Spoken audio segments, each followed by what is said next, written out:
Part 3 के start में हम देखते हैं तो उन क्लास से एक पर्सन का एक्सीडेंट हो गया था। उस वक्त तो उसे किसी ने नहीं देखा था, पर अब उसके पास उस एक्सीडेंट की फ्लैश ड्राइव थी। अब ये किसने भेजी है वो तो हमें बाद में ही पता चलेगा, पर अभी तो वह काफी डरा हुआ था। वहीं दूसरी तरफ जेड और कामिन को पता चलता है तार की बॉडी में केटामिन और फेनसाइक्लिडिन पाया गया है, जो एक प्रकार का ड्रग है जिसे लेने के बाद इंसान को हैलुसिनेशन होने लगता है। इसके साथ ही उन्हें ये भी पता चलता है कि उसे मारने के लिए जिस मेटाडोर का इस्तेमाल हुआ है उस पर किसी के भी फिंगरप्रिंट के निशान नहीं है, जिससे उन्हें शक होता है कि मारने वाले का कोई पर्सनल मोटिव रहा होगा। अब क्या, वो तो हमें आगे ही पता चलेगा, पर एक बात तो साफ थी कि वह उन लोगों को बदले में मार रहा है, और वो भी ट्रूथ और डेयर गेम के जरिए। यह सब सुनकर जेड पाई को सभी स्टूडेंट्स पर नजर रखने कहता है। पाई पूछती है, तुम्हारे भाई पर भी?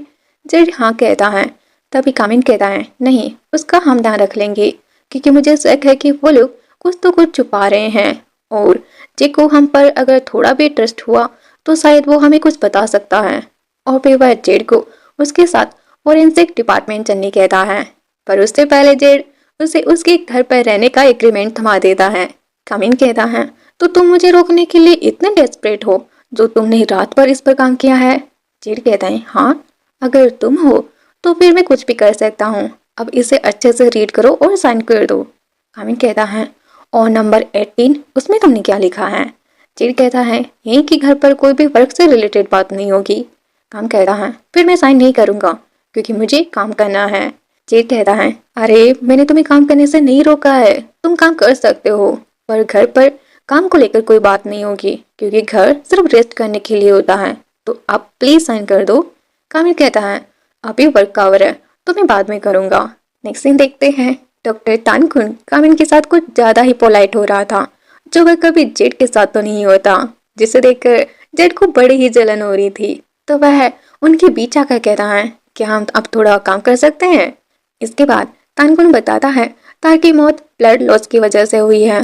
उसे केटामिन भी दिया गया था ताकि उसे आसानी से मारा जा सके, और तानकुन बाकी इंफॉर्मेशन के लिए कमिन से उसकी लाइन आईडी मांगता है, जो सुनकर जेड को तो बहुत गुस्सा आता है। तभी कमिन कहता है, लाइन आईडी मैं यूज नहीं करता, तो फिर वह उसे अपनी ईमेल आईडी दे देता है, और यह देखकर जेड तो खुश हो जाता है, और फिर तानकुन से कहता है, इतने सालों में तुमने मुझसे तो कभी लाइन आईडी नहीं मांगी। तानकुन कहता है, क्योंकि मुझे तुमसे बातें नहीं करनी थी, और वैसे ये कि इंस्पेक्टर कामिन का कोई बीएफ है? जेड गुस्से में कहता है, उसी से जाकर पूछ लो। और फिर कामिन से आकर कहता है, क्या तुम मुझे अपनी ईमेल आईडी दे सकते हो? पर कामिन कामिन तो उसे अपनी लाइन आईडी दे देता है। जेड ये देखकर खुश होकर कहता है, क्या तुम इस्तेमाल करते हो? कामिन कहता है, हाँ, तुम भी तो करते हो ना। तभी उनके पास डॉन का कॉल आ जाता है। नेक्स्ट दिन देखते हैं। डॉन उनको इस केस के लिए काफी ज्यादा डांट रहा होता है, और कहता है कि अगर तुम लोग इस केस को हैंडल नहीं कर सकते तो फिर मैं किसी और को दे दूंगा। कामिन कहता है, उसकी जरूरत नहीं है, हम काम कर रहे हैं। डॉन कहता है, मैं तुम दोनों को 7 दिन का टाइम देता हूँ, अगर कोई प्रोग्रेस नहीं हुई तो फिर मैं इसे किसी और को दे दूंगा, और सबसे इम्पोर्टेंट बात, जेम से तुम दोनों दूर रहोगे। यह सुनकर कामिन गुस्साए जाता है। वह तो डॉन को कुछ कहने ही वाला था, पर जेड उसे रोक देता है। कामिन कहता है, डोंट वरी, तुम्हें कुछ नहीं होगा। जेड कहता है, मुझे मेरी फिक्र नहीं है, और सच में मुझे नहीं लगा था तुम ऐसे किसी के सामने खड़े भी हो सकते हो। और फिर केस पर बात करते हुए कहता है, मुझे टोनगला पर शक है, वह हमसे कुछ तो छुपा रहा है। कामिन कहता है, उससे ज्यादा तो मुझे जेम और चरिन पर शक है, और किलर का कोई ना कोई तो मोटिव है स्टूडेंट्स को मारने का, और इसका ताल्लुक फाइज से है। तो फिर इस बारे में वह पता लगाने के लिए जेम के पास जाते हैं, पर जेम उन्हें कुछ अच्छा खासा जवाब नहीं देता। कामिन की नजर एक जैकेट पर जाती है, और वैसा ही बिल्कुल चरिन ने भी पहना था। तो फिर वह उसे कॉपरेट करने कहता है, वरना वो सभी लोग मारे जा सकते हैं। यह सुनकर जेम उसे मारने आता है, पर कामिन उसे दबोच लेता है। जेड उन्हें दूर करता है, और भी कहता है, तुम्हें शांति से काम लेना चाहिए, और अगर तुम ऐसा ही करते रहे तो फिर हम ही मुसीबत में पड़ जाएंगे। कामिन कहता है, मैं तो बस उसे डरा रहा था ताकि वह हमें थोड़ा कुछ तो बताए।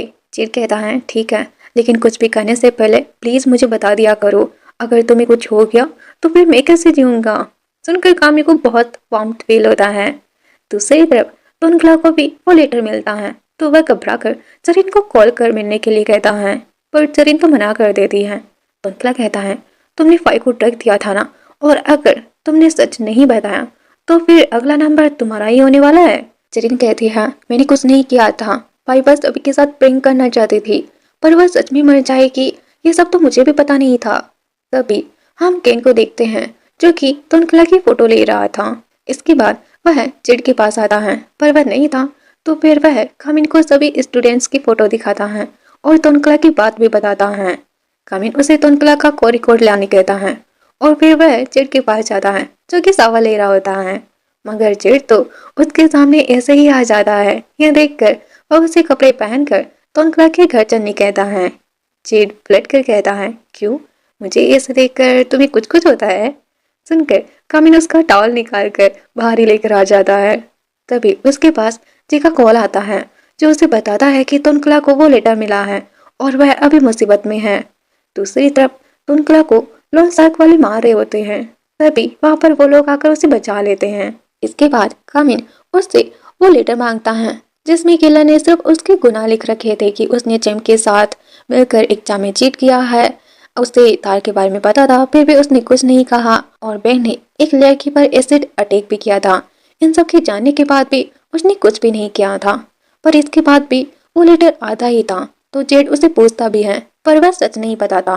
कामिन उसे अकेले रहने से मना करता है और फिर जेड को बताता है कि उसने अभी भी पूरा सच नहीं बताया है और उसका रूम देखकर साफ पता चल रहा था कि उसके पास सच में पैसे नहीं है, पर लैपटॉप वगैरह है, मतलब उसने कुछ तो किया है। जेड कहता है, हमें जैसे बात करनी पड़ेगी और फिर वह जेक को रेस्टो बुलाता है। कामिन उससे कहता है, तुम लोग जितना सच छुपाओगे उतने ही प्रॉब्लम में पड़ते जाओगे, तो बेहतर होगा कि तुम्हें सच बता ही देना चाहिए। इसके बाद फ्लैशबैक का सीन देखते हैं जहाँ तोनकला को लेटर के साथ एक फ्लैश ड्राइव भी मिली थी, पर वह उसे किसी को भी बताने से मना करता है। तो इन प्रेजेंट जेबी उन्हें कुछ नहीं बताता। तभी कामिन के पास किसी का कॉल आ जाता है जो उसे केटामिन और फेनसाइक्लिडिन के बारे में बताता है कि इसमें बहुत बड़े बड़े पॉलिटिशियन शामिल हैं और अगर सच बाहर आया तो फिर वो लोग भी फंस सकते हैं। तभी कुछ लोग आकर उसे मारने लगते हैं पर सही वक्त पर जेड आ जाता है, लेकिन फिर भी कामिन के हाथ में चोट लगी जाती है, जिसे देखकर जेड तो काफी ज्यादा फिक्र कर रहा था। इवन वह तो केन को पता लगाने भी कहता है। ये देखकर कामिन सरप्राइज होता है और फिर कहता है, इसकी कोई जरूरत नहीं है, केन को उसका काम करने दो। जेड कहता है, बिल्कुल भी नहीं, तब पता चल रहा है कि वो लोग तुम्हें मारना चाहते थे, क्या वो मिस्टर रत्ना के आदमी हो सकते हैं। कामिन कहता है, हो सकते हैं, मेरा तो हर कोई दुश्मन बन जाता है। तुम ये बताओ, जिन्हें तुम्हें कुछ बताया। जेड कहता है, मैंने कहा था ना, घर पर कोई भी काम को लेकर बात नहीं होगी। कामिन कहता है, पर मैंने तो अभी तक कॉन्ट्रैक्ट साइन ही नहीं किया है। तभी जी वहां पर आता है, उसे कामिन के लिए फिक्र हो रही थी। कामिन फिर उसे समझाता है और कहता है, अगर मुझ पर ऐसे हमला हो सकता है तो फिर तुम्हारे दोस्तों के साथ तो कुछ भी हो सकता है। अगर तुमने सच नहीं बताया तो फिर वो लोग खतरे में हैं। सुनकर जी फिर उन्हें उस फ्लैश ड्राइव के बारे में बताता है जो वही होती है जो हमने स्टार्टिंग में देखा था। कामिन फिर उसे टेल लेटर के बारे में पूछता है क्योंकि तोनकला ने उसे सिर्फ ट्रूथ लेटर ही दिया था, पर इसके बारे में तो उसे भी पता नहीं था। जेड पूछता है, तोनकला के बाद किसका नंबर हो सकता है। कामिन बेल के बारे में बताता है और ये सच भी था क्योंकि बेल के पास पेपाई लेटर रिसीव होता है जिसमें कुछ फोटोज थी जहाँ उसने किसी लड़की पर एसिड डालकर उसे मारने की कोशिश की थी। वह घबरा कर जेरिन को कॉल करती है पर वह कॉल नहीं उठाती। वहीं जेड कामिन की ड्रेसिंग कर रहा होता है और उसे उसके लिए इतना वरीड देखकर कामिन उसे थैंक्स कहता है। इस तरफ किलर बेल के पास पहुंच जाता है और वह उसके साथ भी वही करता है जो उसने उस लड़के के साथ किया था, मतलब उसे भी एसिड से जलाकर मार देता है। दूसरी तरफ कामिन जेड से कहता है वह कल फाई के घर जाकर सर्च करेगा क्योंकि अगर तार और तोनकला को लेटर मिला है तो फिर उसे भी मिला होगा, पर जेड उसे उसका ख्याल रखने कहता है। कामिन कहता है, लेकिन इन सब में तुम अपनी फिक्र करना तो भूल ही गए हो कि तुम्हें भी चोट लगी है। जेड कहता है, मुझे सिर्फ तुम्हारी फिक्र है, मैं तुम्हारी छोटी सी चोट भी बर्दाश्त नहीं कर सकता। कहते हुए वह उसे किस का लेता है। माहौल थोड़ा रोमांटिक हो जाता है तो फिर कामिन भी उसे किस का लेता है। अगले दिन जेड कामिन से फ्लर्ट करते हुए कहता है, तुम्हें नहीं लगता हमारा रिश्ता कोवर्कर से थोड़ा ज्यादा है। कामिन कहता है, फ्रेंड विद बेनिफिट वाला। जेड कहता है, ओ इतना भी नहीं है।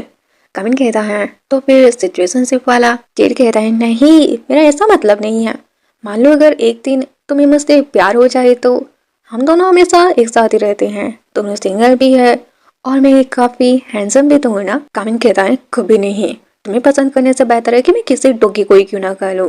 पर हम भी जानते हैं ना एक दिन तो वो उसे पसंद करेगा ही, लेकिन उससे पहले जेड को उसे पटाने के लिए कितने पापड़ बेलने होंगे ये देखना बहुत इंटरेस्टिंग होगा।